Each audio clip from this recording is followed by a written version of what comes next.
So let us do a few important questions related to the topic definite integration as a limit of sum in the chapter definite integration. Let's move on. So let us say the question is हमें value निकालनी है limit n tending to infinity of summation r equal to n plus 1 से लेकर के 2n, ठीक है, और n upon n square plus r square.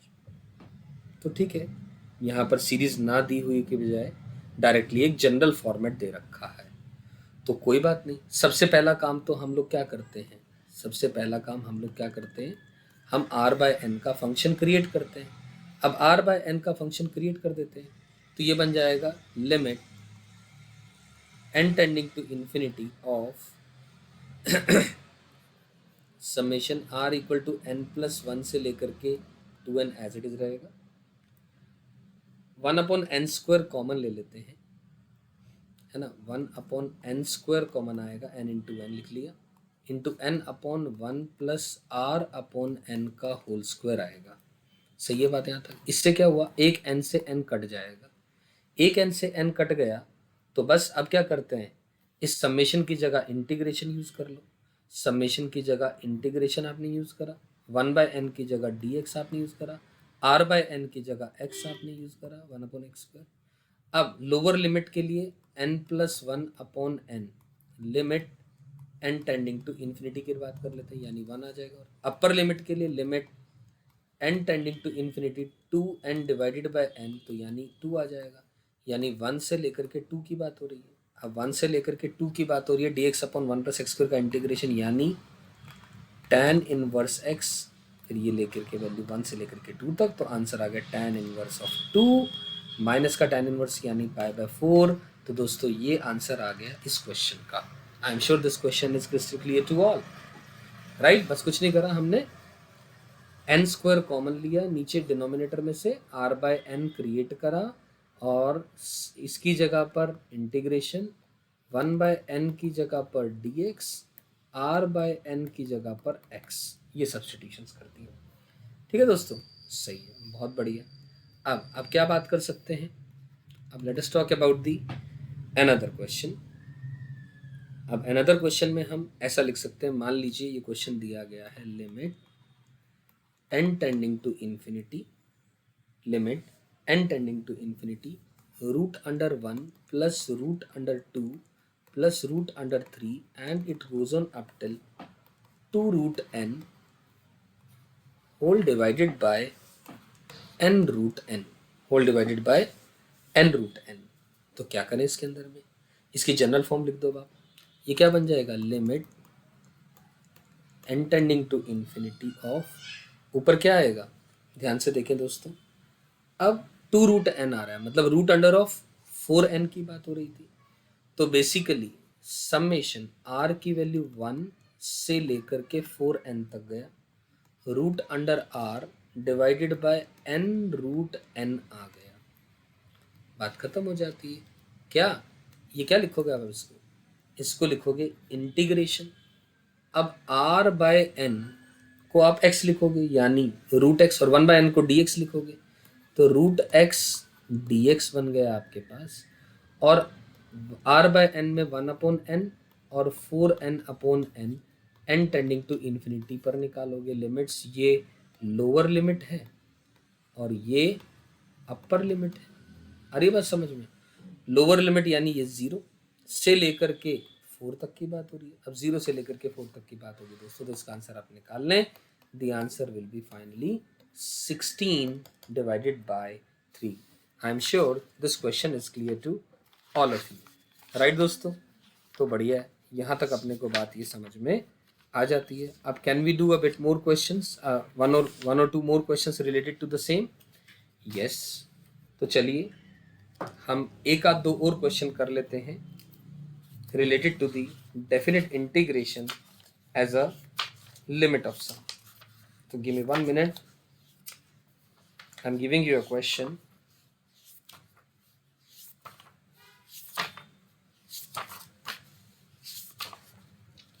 तो एक काम करें दोस्तों, ये लिख सकते हैं हम लोग क्वेश्चन है लिमिट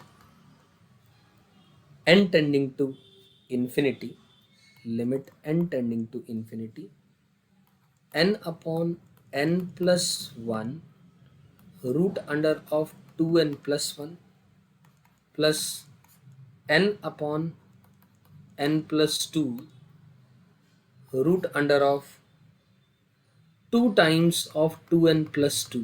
आराम से समझते चलिएगा इस बात को। Plus n upon n plus 3 root under of 3 times of 2n plus 3 and it goes on up to n terms। ये वैल्यू अपने को निकालनी है, limit n tending to infinity लिखा हुआ है। अब इसकी जनरल टर्म की बात करूं दोस्तों,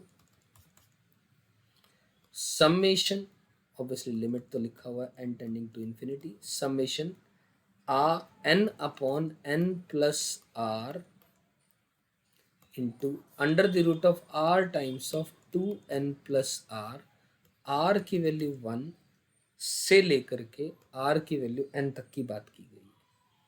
सही है दोस्तों। तो अब हम क्या करें इस क्वेश्चन के अंदर में, अब इस क्वेश्चन में हमें तो पता है कि हमें r बाय n का फंक्शन क्रिएट करना है।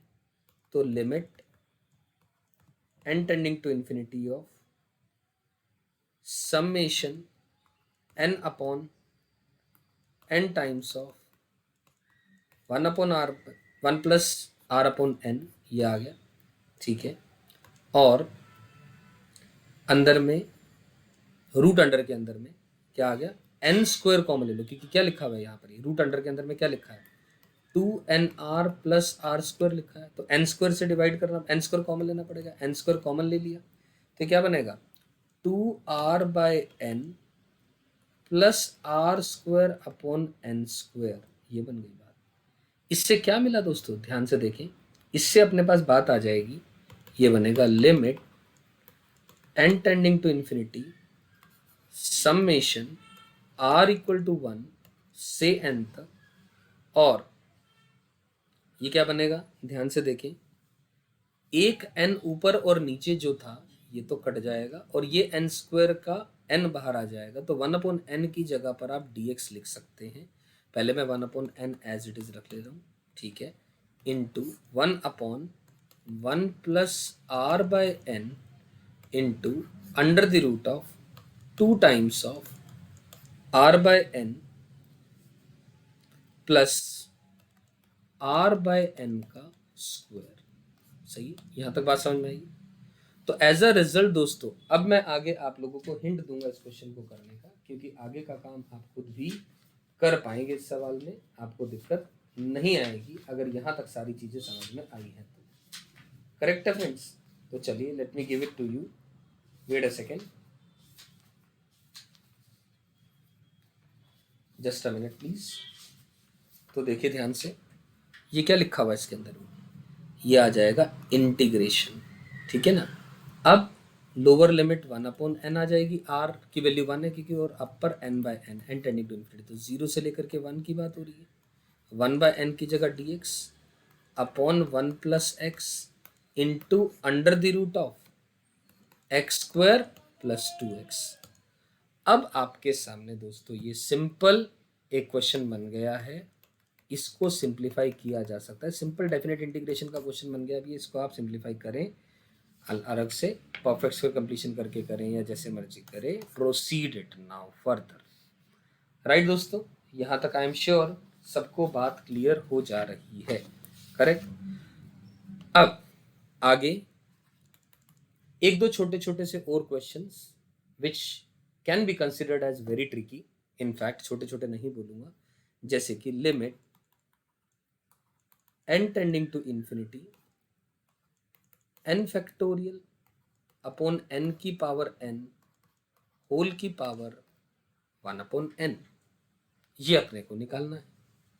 तो क्या करें इस क्वेश्चन में, आप एक काम करें, इस क्वेश्चन को सॉल्व करने के लिए हम क्या कर सकते हैं, let us consider it as equal to A मान लिया, limit n tending to infinity of n factorial upon n power n whole की पावर 1 अपॉन n। अब दोनों तरफ आप लॉग ले लें, उससे क्या फायदा होगा, log of a is equals to limit n tending to infinity तो एज इट इज रहेगा ऑफ, ये 1 अपॉन n आगे आ जाएगा, 1 upon n times of log of कितना n फैक्टोरियल अपॉन n की पावर n आ जाएगा, ये n फैक्टोरियल अपॉन n की पावर n। अब इसका मतलब क्या है, अब n फैक्टोरियल में product of n natural numbers हैं 1 2 3 यानी n टर्म्स हैं, और n की पावर n इसके अंदर में भी n terms n times n आ रहा है, तो इसको लिख सकते हो आप limit n tending to infinity of 1 upon n times of, अब लॉग ऑफ क्या लिखोगे आप इसको 1 2 3 and it goes on l up till n, और हर एक के नीचे n लिख दो, हर एक के नीचे अपॉन में n लिख दो। यहाँ तक बात समझ में आई है मेरी। अब हर एक के नीचे जैसे ही आपने n लिख दिया तो क्या बना, अब log of something into something, log of mn is equal to log of m plus log of n आ जाएगा, यानी ये बन जाएगा limit n tending to infinity 1 upon n times of log of, क्या बनेगा, ऐसा लिख सकता हूँ log ऑफ, ये क्या बन गया, मैं अलग अलग से तोड़ दे रहा हूँ सबको, अलग अलग से लिख दे रहा हूँ मैं, 1 upon n 2 upon n 3 upon n and it goes on up till n upon n minus 1 upon n, और फिर n अपॉन n तक अलग से लिख दिया हमने। सही है दोस्तों, ये किसकी वैल्यू आई हो रही है, ये log a की वैल्यू, a की नहीं है log a की वैल्यू।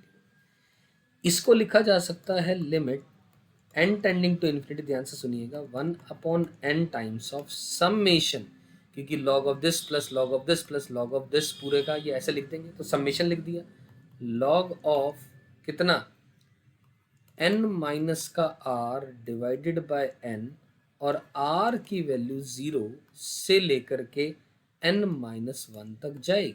आप आराम से देखें, समेशन आपकी इच्छा इसे log of r by n लिख दें खाली, या n minus are by n तक लिख दे, एक ही बात है, कोई फर्क नहीं पड़ रहा। r बाय एन मतलब 1 by n 2 by n, r की वैल्यू 1 से लेकर के n तक चली जाएगी उस केस में। n माइनस आर करा, आप उल्टा शुरू कर रहे हैं एक तरीके से, यहाँ से शुरू कर रहे हैं, इस तरीके से कह लें, r की वैल्यू 0 से लेकर के n माइनस 1 तक चली जाएगी।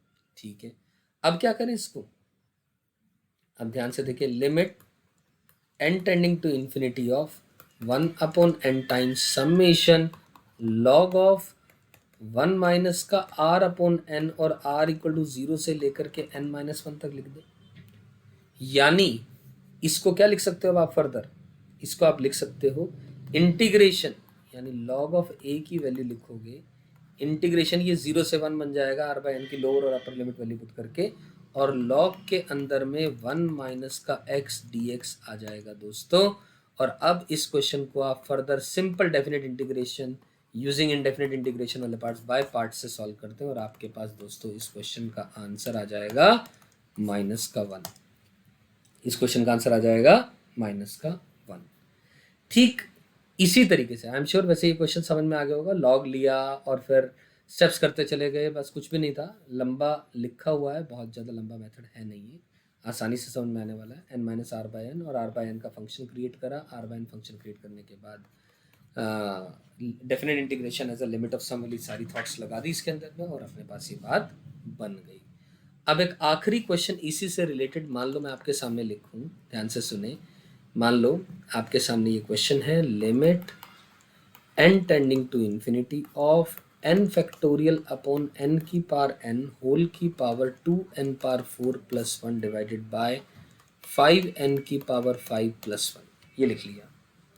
तो दोस्तों ध्यान से देखेंगे, पिछले क्वेश्चन जैसा सा ही है, इसको मैं ऐसा लिख सकता हूँ, limit n tending to infinity of n factorial upon n की पावर n होल की पावर 1 अपॉन n ले लिया, और ऊपर भी n कर दिया, 2n की power 5 plus n divided by 5n की पावर 5 प्लस 1, ऐसा लिख दिया। अब ये वाला पोर्शन आप ऑलरेडी निकाल चुके हैं पिछले क्वेश्चन में, उसका आंसर आपके पास देखिए क्या था, log a की वैल्यू -1 थी, तो a की वैल्यू e की पावर -1 थी, ये एक्चुअली आंसर था। आंसर ये था रादर देन ये -1, ठीक है ना। तो मैं इसको इरेज कर दे रहा हूँ, आपको कन्फ्यूजन ना हो। ये इस पोर्शन को सॉल्व करके आई थी वैल्यू, ठीक है। चलिए बढ़िया। अब अगर यहाँ तक बात समझ में आई है तो इसका मतलब ये वाला पार्ट है e⁻⁻1। अब इतने पोर्शन की अगर मैं लिमिट निकालना चाहूँ तो ऊपर डिग्री नीचे डिग्री सेम है, तो 2/5 ही तो आंसर आएगा। तो एज अ रिजल्ट दोस्तों 1/e⁻² will be the final answer to this question. So with this question ये सारी थ्योरीज हमने जो पढ़ी इन दोनों वीडियोस के अंदर में, लिमिट एज अ सम की, हमें क्वेश्चंस भी समझ में आ गए बढ़िया से, एप्लीकेशन पार्ट पूरा 100% क्लियर हो गया, और हमें थ्योरी तो क्लियर हो ही जाती है, चाहे वो सीबीएसई रिलेटेड सवाल आए, फर्स्ट प्रिंसिपल के थ्रू डेफिनेट इंटीग्रेशन करना किसी क्वेश्चन का, या फिर ये वाले क्वेश्चन जो अभी हमने किए ये वाले आए इन जेईई मेंस और एडवांस रिलेटेड एग्जाम्स, तो आप ये कर पाएंगे।